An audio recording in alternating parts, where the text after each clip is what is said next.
What's up, guys? Doug Polk here, and today we're going to be taking a look at Heads Up No Limit in honor of what we've got coming up at Upswing Poker. And we're going to take a look at some graphs, some hands, some different opponents I played, how much I won and lost off of different players, as well as some strategy about how you can make your game better in Heads Up No Limit as well. But I want to start off with just talking about Heads Up No Limit because I think a lot of players have mixed ideas about what you should be trying to do when you're playing the game.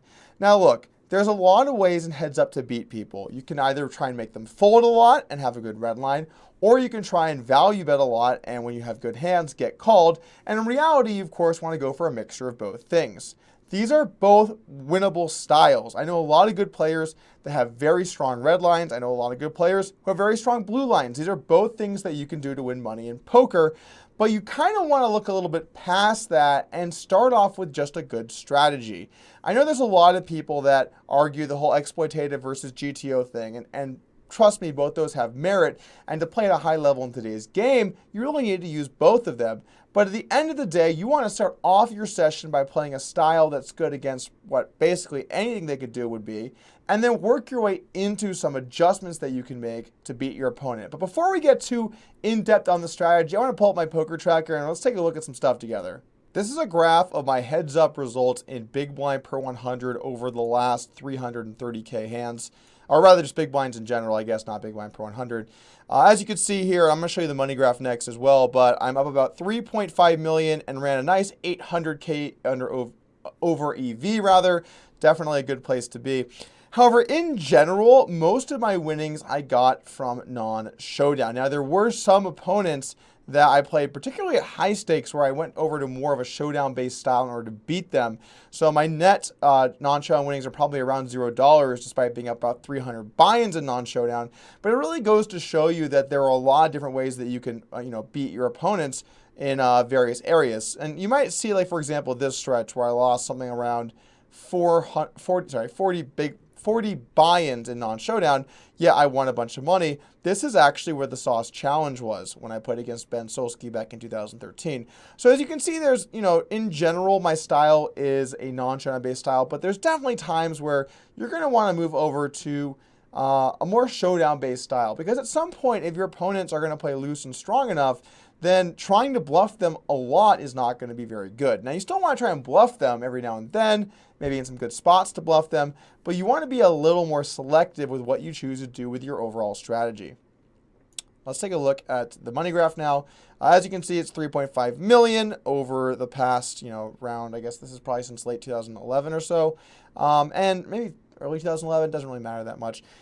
The point is, I'm up about 3.5 million on stars in full tilt. I was not able to get any of my hand histories from any of the Euro sites or American sites or any of those sites because they just don't have their shit together enough in general to send you your hands so that I could get them into this graph. As far as stakes go, I ran good where it counted at the highest stakes, which is always what you want to do. Definitely did not win at 400, 800. Not sure if you guys remember that day that I lost like $1 million to Isildur. That happened at 400, 800, which definitely hammers your win rate. But in general, I think that 5,100 through 200, 400 was where I generally did the best. Specifically 100, 200 just went absolutely amazing. And the cool thing about these stakes is that rake is also a much smaller factor. So when you have like a 5 BB win rate on someone, at small stakes, that might be a 2 or 3 big blind win rate or even a 0 big B win rate because of rake. Whereas at high stakes, you can very specifically see that, it's going to be almost the full amount. So definitely good when rake isn't as big of a factor. 5,100 went fairly well as well. 2950 did pretty good. Not quite as well as at 5,100. Also, 2950 is interesting because when I started playing in that game, I lost a lot of money there before I finally managed to turn it around. 2950, I think, is the first, well, I guess it's the last step in the heads-up poker ecosystem where you start to face a lot of much more tough people. There are a lot of guys in poker who the lowest they'll play, or the lowest stakes they'll play, are 2550. And in that case, when you start to move up to those stakes, you get a whole new realm of people that are a lot more difficult than the guys at, say, 1020 or lower. Still won some at 1020 and lower stakes. Obviously, it gets a lot less interesting the lower we go.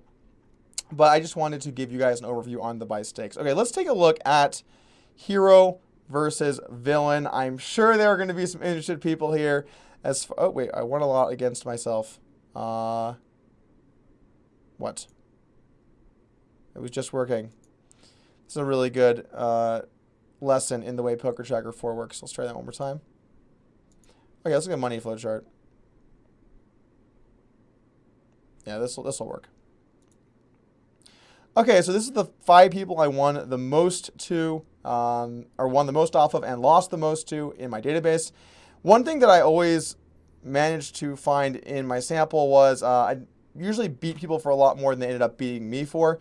The funny thing, too, about some of these, particularly this Call 911 guy, this is basically just one hand. In fact, it is one hand. It is a ridiculous bad beat. I got aces versus kings for one hand at 400, 800.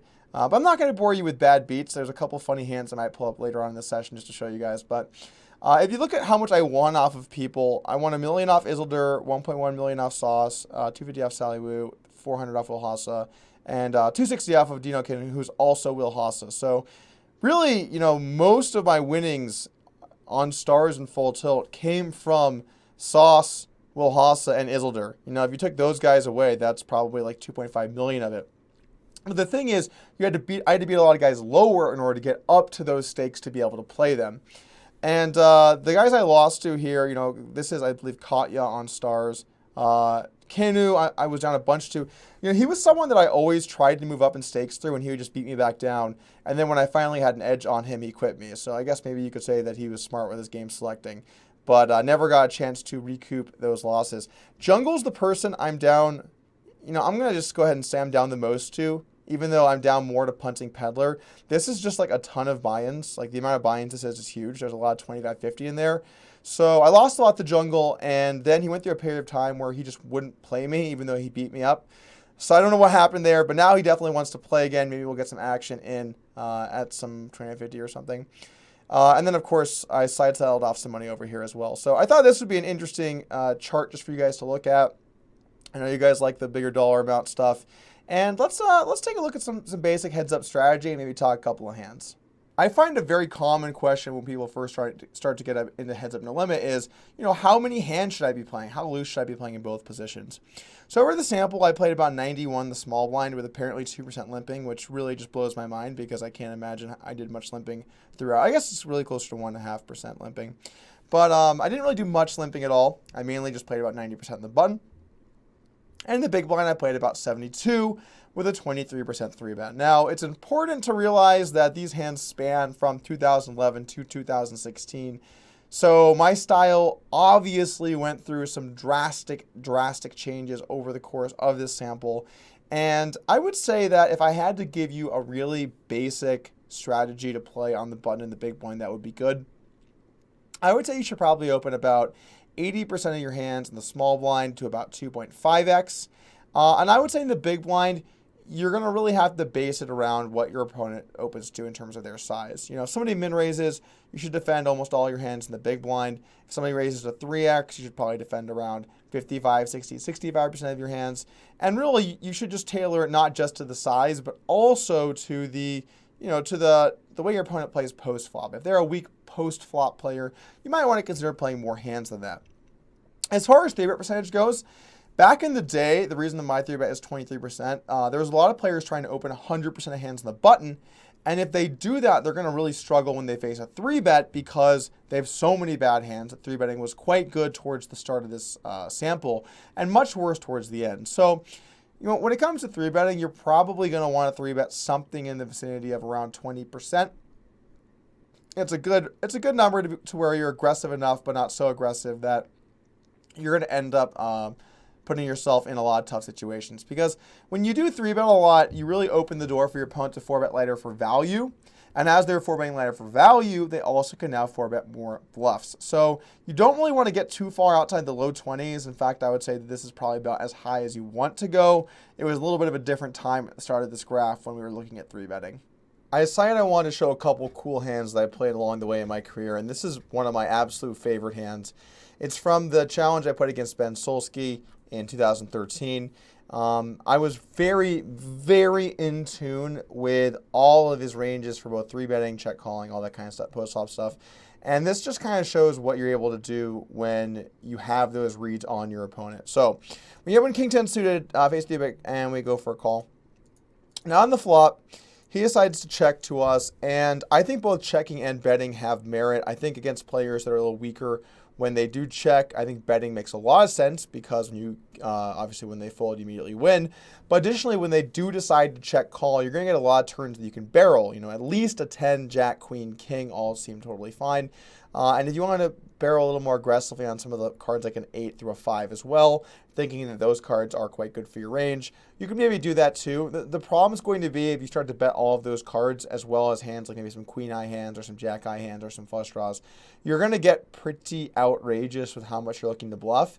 So I would say maybe save this play for situations where you think your opponent's check fold might be too high, or they have not shown much propensity to go for check raise. Anyway, I decided to go for a bet.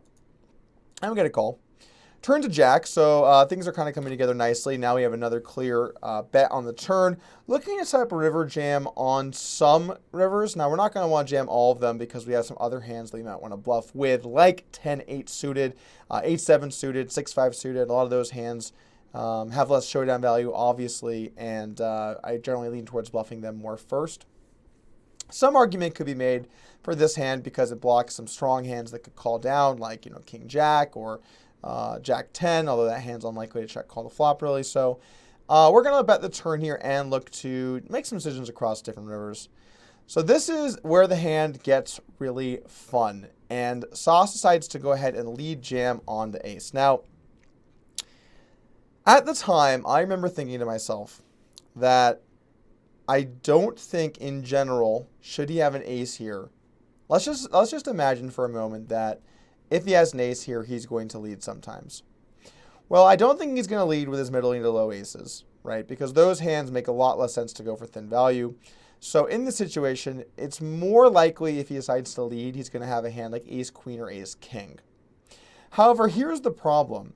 If you 3-bet check call all your ace kings and ace queens, you're going to have way too many overcards on the river, and that's going to be a very tough situation for those hands if the river is anything that isn't you rivering top pair. So if someone is floating those hands on the turn, then one of two things is going to happen on the river. They're either going to have to fold way too much, or they're going to have to call you down insanely light.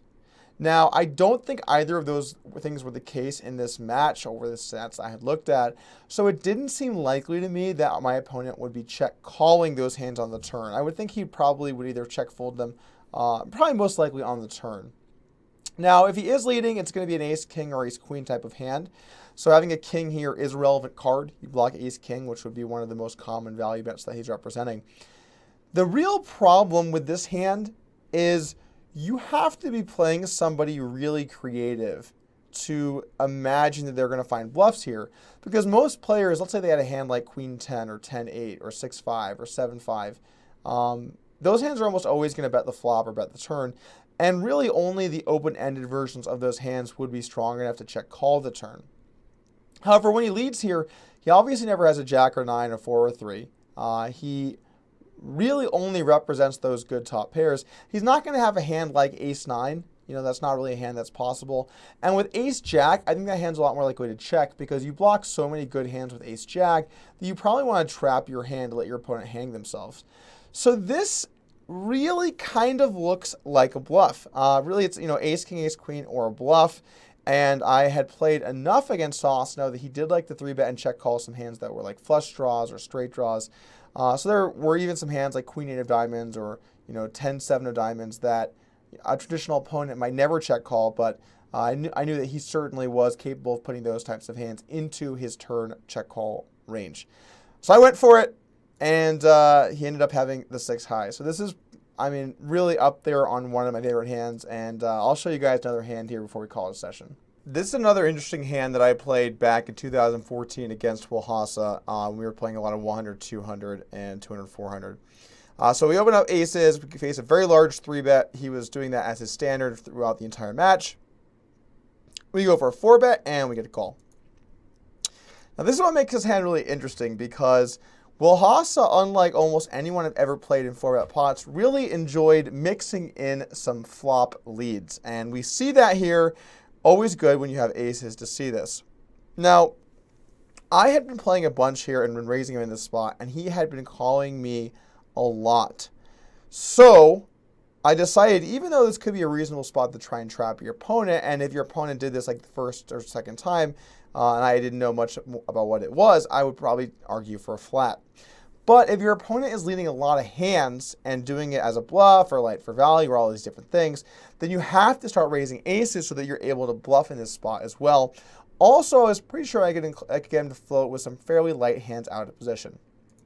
So we raise up to 17,000, a little over a min raise, and we do get a float. At this point, we only have about half pot left behind, so you really can't float this too light in the big blind despite the small size. You know, I guess he does need 19% to call. So you really, you know, maybe an open-ender or something could be reasonable, but really those hands should probably just jam the flop. If I'm always calling your jam, you're still, you know, making money on that jam, or maybe just about breaking even actually. So this is a situation where he should be just looking to either commit, and when he calls, it should actually be a little bit more polarized between hands, maybe like queen jack suited, with the backdoor flush draw, and maybe some hands like a set if you let a set, or maybe kings if you trap kings. You don't want to call and leave yourself so little behind, out of position, when you need 20% equity with a merged range. You want it to be more polarized. So he goes for the call, turns a 5, check, and we decide to put the trap fully into motion and check it back on the turn, especially such a safe turn. If this turns something more like a 9 or a 7 or a 6, you might want to consider just jamming it to deny some equity. But on the turn 5, you absolutely have the trap to give him some rope. The river I wasn't super thrilled about. You know, maybe there's some chance around that he could have a hand like Jack 9 suited. Although, again, I would anticipate that to be a hand that is jamming the flop. So I didn't really think it was too bad of a river. And our opponent jams. We call, and he made a really, really light flop float. I mean, this is just questionable. This hand, you know, you shouldn't be leading the flop in 4-bet pots anyway. But to call a raise here with 25K, this is just, it's honestly insane. I mean, I know that you could turn a spade or a queen or a 9. But if you hit a king or a jack, it's top pair. And if I jam turn, what are you going to call in on? Like, what cards are you happy to call in on the turn? Yeah, it just doesn't really make almost any sense to me. So I thought that was another cool hand that we could talk about for a moment. If you'd like to watch the second part of this series, as well as get updates for what Upswing is going to be doing with Heads Up No Limit, you can check it out in the link in the description below. The next video will be a little more in-depth. We'll go through some more Heads Up concepts, and we'll talk about some hands that I've played at high stakes.